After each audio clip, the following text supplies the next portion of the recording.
Hi, I'm Rachel McDowell, and these are my flashcards for my informative speech.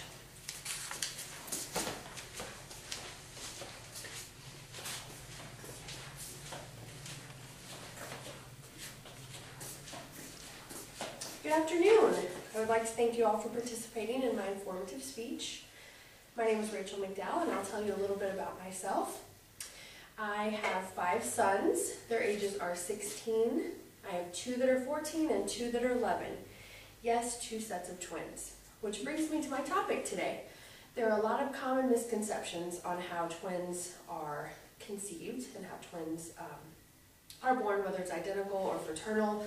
And since I have 2 sets of twins, I am constantly asked a barrage of questions about how did that happen? Did you do it on purpose? Did you know? Is it hereditary?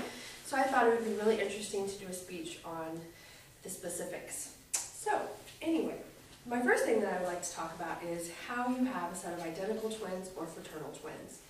Most people know this, but if you have a set of identical twins, you have 1 egg and 1 sperm, and that splits during the process. That is just something that happens. It's not scientifically proven. There's nothing that causes it to happen. There's no gene. There's no hereditary. It just happens. It's just a fluke of nature. I think God just wants to do it at times, so He picks it and He does it. The second thing is fraternal twins.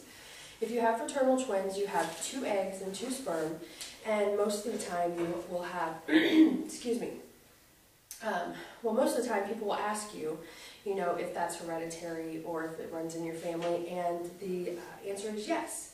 Most of the time, twins that are fraternal are hereditary, and the reason for this is that the woman tends to ovulate more, which is dropping more than 1 egg. Some facts about fraternal twins and identical twins.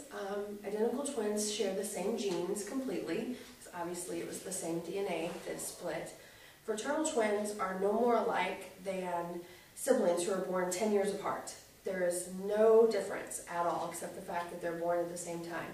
Their DNA is different, their gene makeup is different, they can look different. It's basically like having 2 separate kids, just all at once. There's also a few things about fraternal twins that I find pretty interesting. There are several things that has caused an increase in fraternal twins over the years. The first thing, of course, is called hyperovulation, and that is where the woman carries a gene, which is hereditary, passed down from the female side of the family, and causes you to drop more than 1 egg at a time. Another increase in fraternal twins is women over 30 are having more pregnancies, and your hormones that are released over 30 are much greater than they were when you were in your teens or your 20s, and so the chances of you ovulating more increases. And of course, we know that fertility treatments also cause you to ovulate more. So there's a lot of reasons why twins nowadays seem more prevalent than they used to be. There's a few statistics I'd like to share with you. The odds of having more than 1 set of fraternal twins, which affects me greatly, quadruples after your first set. So in a nutshell, if I were to have 2 more pregnancies, the chances of me having twins both times is very good, almost 100%, because I've already had a single pregnancy, and then I've had 2 sets of twins already, so it would quadruple, which is why I'm not having any more children ever again. The chances of having 2 identical sets of twins is 1 in 70,000, which I gotta be honest with you, I was a little shocked. I thought that number would be higher. But once again, if it does happen, it's a complete coincidence. It's nature taking control. There's no hereditary markers on it.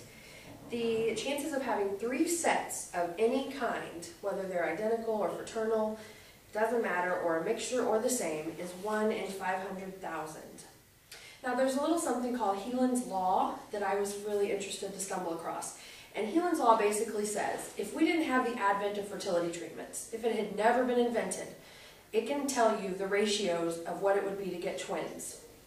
So, Heelan's Law says without fertility treatments, your chances of having twins would be 1 in 90, which I thought was pretty good, actually. Your chances of triplets would be 1 in 8,100.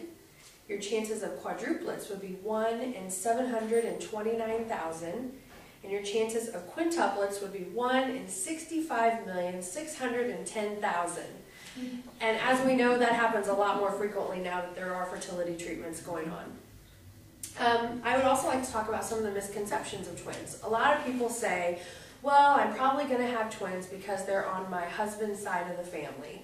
And, excuse me, basically, men don't ovulate. I mean, it's very simple. It's not on your husband's side of the family.